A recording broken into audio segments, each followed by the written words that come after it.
హరిహర వీర మల్లు పవన్ కళ్యాణ్ ఫ్యాన్స్కే కాక పీరియాడిక్ మూవీస్ని ఇష్టపడే ప్రేక్షకులకి మంచి విజువల్ ఫీస్ట్ అవుతుంది ఈ సినిమా. చాలా కాలం తర్వాత పవన్ కళ్యాణ్ మార్షల్ ఆర్ట్స్కి మంచి ప్రాముఖ్యత ఉండే సినిమాలో నటిస్తున్నాడు. పైగా ఒక పీరియాడిక్ మూవీలో నటించడం పవన్ కళ్యాణ్కి ఇదే తొలిసారి. ఈ సినిమా ప్రేక్షకుల్ని ఒక 400 సంవత్సరాలు వెనక్కి చరిత్రలోకి తీసుకెళ్ళిపోతుంది. విఎఫ్ఎక్స్ అదిరిపోయాయి. బీజిఎం కూడా చాలా బాగుంది. Pawan Kalyan looks, screen presence super. హీరోయిన్ని మాత్రం ట్రైలర్లోనే ఇంకాసేపు చూస్తే బాగుండనిపించింది. రొటీన్ దరిద్రపోటు డ్రెస్సులతో హీరోయిన్లను చూసి కంపరం పుట్టిన జనాలకి ఒక మంచి పీరియాడిక్ డ్రెస్సుల్లో హీరోయిన్ ముచ్చటగా ఉంది. ఈ మధ్యకాలంలో పీరియాడికల్ మూవీస్ కాస్త ఎక్కువగానే వస్తున్నాయి తెలుగు ఇండస్ట్రీలో. ఇదొక మంచి పరిణామం. రొటీన్ సోషల్ మూవీస్ చూసి విసిగెత్తిపోయిన తెలుగు ప్రేక్షకులకి అడపాదడప గుర్రాలు, కోటలు, రాజభవనాలతో రాజుల కథలు, వాటిలో యుద్ధాలు, వ్యూహాలు, ప్రతివ్యూహాలు, ఆ నేటివిటీ మంచి కిక్కునిస్తాయి.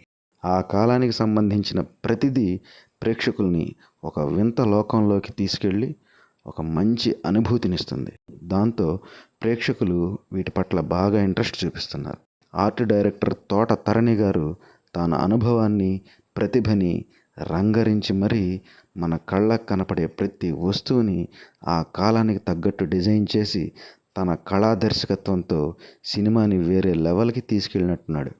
చెవులు పగిలిపోయేటట్టు ధనధన శబ్దాలు, భయంకరమైన ధ్వనులతో సౌండ్ బాక్సులు బద్దలు కొట్టకుండా సందర్భానికి తగ్గట్టు మంచి వినసొంపైన సంగీతాన్ని కీరవాణి గారు ఇచ్చారు. కెమెరామెన్ పనితనం చాలా బాగుంది. మధ్యలో ఒకచోట ఫిరంగుల్లో నుంచి ఫిరంగి గుండ్లు దూసుకొస్తే బాడీలు కొన్ని గాల్లో ఎగిరి అలా పడతాయి. చాలా బాగా తీశారు ఆ షాట్. అలాగే పవన్ కళ్యాణ్ పరిగెత్తుకుంటూ వస్తుంటే ఒక తల్వారు సడన్గా వచ్చేస్తుంది.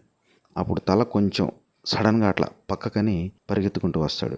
ఆ షాట్ కూడా చాలా బాగుంది. ఇలాంటి మంచి షాట్స్ చాలా ఉన్నాయి టీజర్లో. కాకపోతే ఇందులో కనిపించే నక్క గ్రాఫిక్స్లో ఇంకొంచెం బాగా చేసి ఉండాల్సింది. ఆఖరి షాట్లో పవన్ కళ్యాణ్ ముఖం మీద రక్తంతో అసలు ఆ లుక్ మామూలుగా లేదు. గూస్ బంప్స్ వచ్చాయి.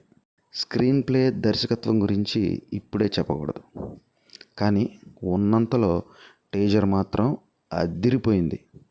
ఒక్కసారి చూస్తే ఆగాలనిపించడంలా. ఓ 4-5 సార్లు చూస్తే కానీ తృప్తిగా లేదు. సూపర్. ఫైనల్గా చాలా బాగుంది టీజర్.